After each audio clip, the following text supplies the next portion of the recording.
Info. Il y avait déjà les LBD, les lanceurs de balles de défense, régulièrement pointés du doigt. Cette fois, c'est donc une autre arme utilisée par les forces de l'ordre qui est à son tour mise en accusation.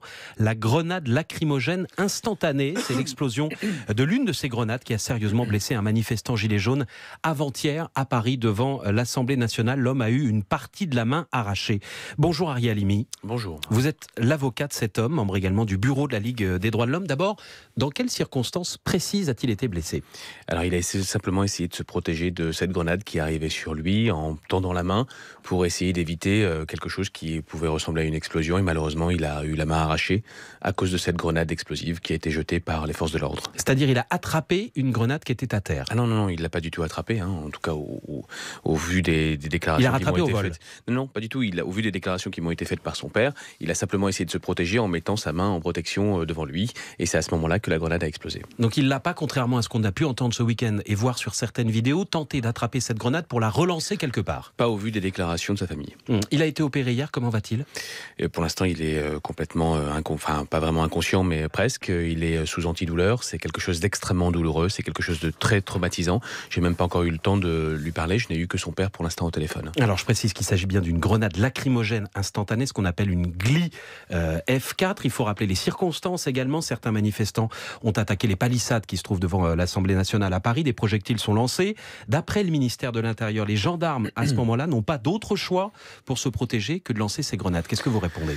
Moi, je commence à avoir une impression de redite toutes les semaines avec tous ces blessés, ces mutilations. Et moi, la question que je me pose, c'est pourquoi est-ce que notre gouvernement a besoin d'amputer et de mutiler ces citoyens qui manifestent, alors que la plupart des pays européens, tous d'ailleurs, les pays européens, n'ont pas besoin de le faire et qu'il n'y a pas de violence ni utilisation de GLI-F4 dans les autres pays. Il n'y a pas de volonté du gouvernement aujourd'hui d'amputer des manifestants, on n'en est pas là. Moi, je suis désolé, mais comme vous le savez, on a fait une demande d'abrogation avec un collectif d'avocats d'utilisation de ces grenades il y a pratiquement 2 mois.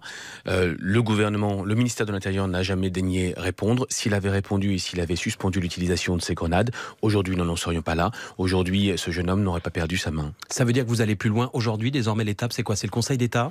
Effectivement, nous avons pris la décision de saisir le Conseil d'État, puisque 2 mois après la saisine du gouvernement pour leur demander l'abrogation de l'utilisation de ces grenades, eh bien, nous avons la possibilité de saisir le Conseil d'État pour en demander l'abrogation définitive. Ce délai expire dans 2 jours et bien évidemment, nous allons réaliser ce recours. Donc cette semaine, fin de semaine, l'affaire sera portée devant le Conseil d'État. Dans très peu de temps, nous sommes en train de mettre un terme à sa rédaction. Savez-vous combien de personnes ces dernières années, selon vous, ont pu être blessées par ce type de grenade ? Alors, combien de personnes non ? J'ai les chiffres de blessés graves au cours du mouvement Gilets jaunes. On en a plus d'une centaine. On a des personnes qui ont perdu la main. Il y a des personnes déjà qui ont eu la main arrachée. D'ailleurs, William Bourdon, qui fait partie de ce collectif, défend une personne qui a eu la main arrachée. On a également dans ce collectif Ainhoa Pasquale, Raphaël Kempf et Chloé Chalon. Tous ces avocats ont des personnes qui ont eu soit des mains arrachées, soit des pieds abîmés, soit des yeux perdus. Et évidemment, on demande instamment que le gouvernement cesse d'utiliser des armes qui mutilent sa population. Contrairement à ce qu'indique son nom, ce n'est pas une grenade uniquement lacrymogène. Stéphane Père le rappelait dans le journal de 8 heures. Elle contient de l'explosif, 25 grammes de TNT. C'est une explosion forte. Ah bah oui, je rappelle, et j'en sais quelque chose puisque j'ai défendu je défends toujours la famille de Rémi Fraisse, c'est exactement le même composant qui était dans la grenade OFF1, c'est-à-dire la grenade offensive de la TNT, c'est-à-dire un explosif militaire, c'est du matériel de guerre, c'est une arme à feu, c'est une arme qui tue quand on l'utilise, c'est une arme qui peut blesser et mutiler, on le voit malheureusement toutes les semaines.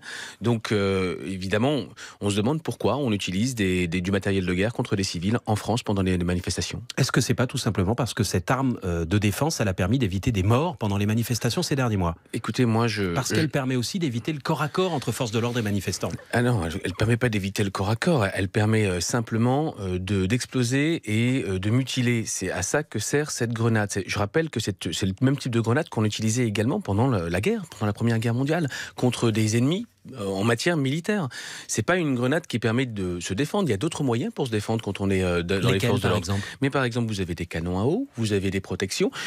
Il suffit de dénombrer. Canons à eau, c'est par exemple que c'est compliqué de les emmener dans un petit coin de rue où il y aurait des affrontements. Il faut les emmener à l'avance. Vous avez raison, mais vous avez également des protections, vous avez des boucliers, vous avez des armures. Il suffit de voir les blessures des forces de l'ordre pendant les différents mouvements Gilets jaunes. Il y a effectivement eu des violences contre les forces de l'ordre. Il faut le rappeler, malheureusement.